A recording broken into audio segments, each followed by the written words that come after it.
I leaned back in my chair, the soft hum of the lake breeze filtering through the window, and took a long, slow sip of coffee. On the mahogany desk in front of me sat the war binder. It was 3 inches thick now, a meticulous collection of every fine, every neon-colored threat, and every delusional demand Karen Whitfield had ever leveled against me.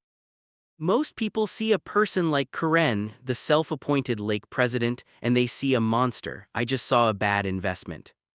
My name is Daniel Miller. After my wife retired from 20 years in the military, we wanted silence. We wanted a dock, a sunset, and a place where our 2 kids could run without hearing a siren. We found it here. What we didn't count on was the HOA's resident dictator. Karen didn't just want to manage the neighborhood, she wanted to own the people in it. But she'd made one fatal mistake. She assumed everyone played by her rules because they were afraid. She hadn't realized that some of us aren't afraid, we're just patient. The escalation began on a Tuesday. I was on my porch when I saw the clipboard. It always preceded her, held like a shield against reality. "Mr. Miller," she barked, her voice cutting through the morning calm like a rusted blade. "Your annual HOA dues are past due, $500 payable immediately." I didn't get up, I didn't even stop leaning against the railing. "I'm not a member of your HOA, Karen, my deed is separate. I bought this land outside your association's jurisdiction." She scoffed, a smug, practiced little smirk playing on her lips. "That's not how it works. Everyone here pays. You don't get to freeload while the rest of us carry the burden." "Check the records," I said evenly. "You might control your board, but you don't control my dirt." She scribbled furiously on her clipboard, her face turning a mottled shade of red. "We'll see about that. Non-payment is a violation. Violations mean fines. You'll pay one way or another." She spun on her heel and marched off. A week later, the first $500 notice arrived. Then came the dock violation, $100, then improper trash storage, $50, then my favorite, non-standard mailbox flag, $25. I didn't argue, I didn't call her. I just opened the war binder, punched holes in the letters, and filed them under Exhibit A. Quietly, the neighborhood began to bleed information. It started with Mrs. Harris next door. She'd lean over the fence, her voice a frantic whisper. "Be careful, Daniel, she fined me for wind chimes, said they violated the noise ordinance. She did it until the Stevens family moved out. She'll break you." Then came Mr. Jacobs, a retired Army sergeant. He handed me a folder of his own. "She fined me for hanging the American flag, said it wasn't aesthetically consistent with the neighborhood theme." One by one, they came. Mrs. Lopez, whose children were threatened with vandalism fines for using sidewalk chalk. Mr. Lee, who was charged $50 for a graffiti violation because his grandson drew a smiley face in the dirt. The pattern was clear. Karen wasn't protecting property values, she was running a shakedown. And as I dug into the HOA's financial reports, documents the retirees never bothered to read, I found the why. Landscaping, dock repairs, maintenance, all rooted through companies Karen had personal ties to. The prices were inflated, the work was subpar. She wasn't just a bully, she was a profiteer. Karen's ego finally outpaced her intellect on a Saturday morning. I looked out my window to see her marching toward my dock. She wasn't alone. She had 3 HOA loyalists in tow, and in her hand she wasn't carrying a clipboard. She was swinging a pair of heavy-duty bolt cutters. "Today we restore community access," she shouted. Neighbors began stepping onto their porches. Phones came out. This was the performance she had been craving, the public execution of my illegal gate. I didn't rush out to stop her. Instead, I calmly adjusted my cameras. I had one on the dock, one on the gate, and a tripod on the porch. I wanted every angle of this. "This barrier is illegal," Karen declared to the growing crowd, her voice echoing across the water. "It denies rightful access to community property. By authority of the board, I am removing it." Snap! The lock clattered to the wooden planks. Her entourage cheered. Karen turned to the neighbors with a victorious grin, looking like a conqueror. I stepped off the porch then, binder in one hand, phone in the other.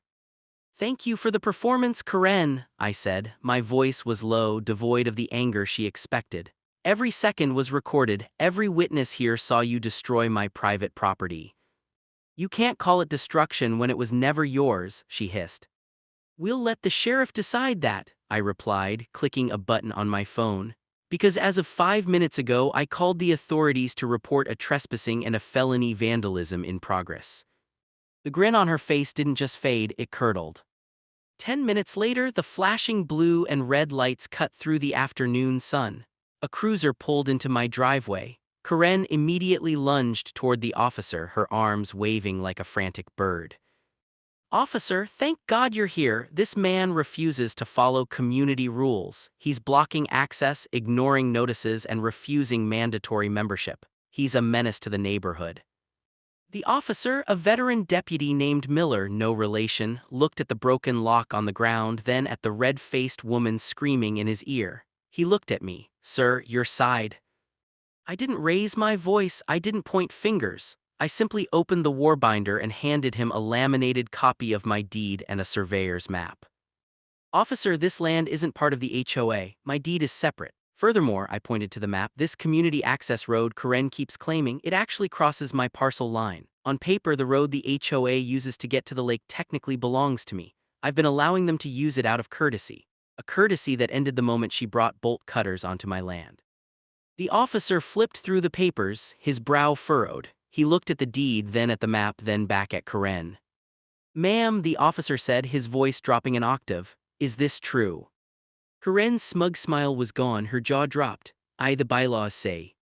"I don't care what your club's bylaws say," the officer interrupted. "This is a legal deed. You just admitted to destroying a lock on private property that you have no jurisdiction over. That's a criminal act."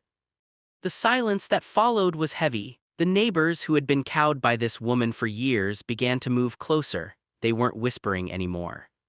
"She's been faking the rules, officer," Mrs. Harris shouted from her lawn. "She's been fining us for things that aren't even in the handbook." I stepped forward, looking Karen directly in the eye. This was the moment. "You know, Karen," I said, my voice dripping with a calm, sarcastic edge, "you spent so much time trying to be the president that you forgot to check who you were actually talking to. You see, I did more than just check my deed. I checked yours."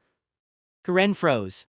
"The house you live in, the one you treat like a palace, you don't own it. You've been renting it for 6 years from an investment firm out of the city." I pulled one final sheet of paper from the back of the binder.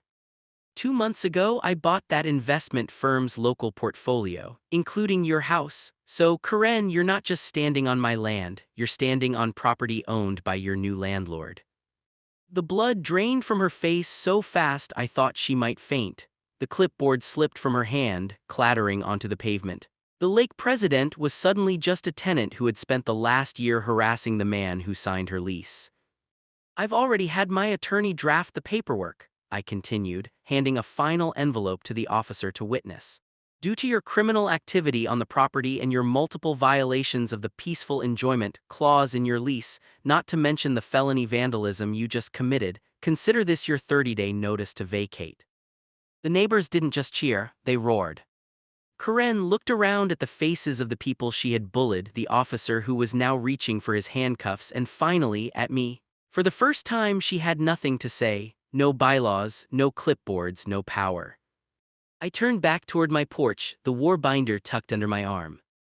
"Oh, and Karen," I called out over my shoulder, "don't worry about the lock. I'll just deduct the cost from your security deposit, what's left of it anyway." I sat back down in my chair, picked up my coffee, and watched the sunset. It was finally quiet by the lake.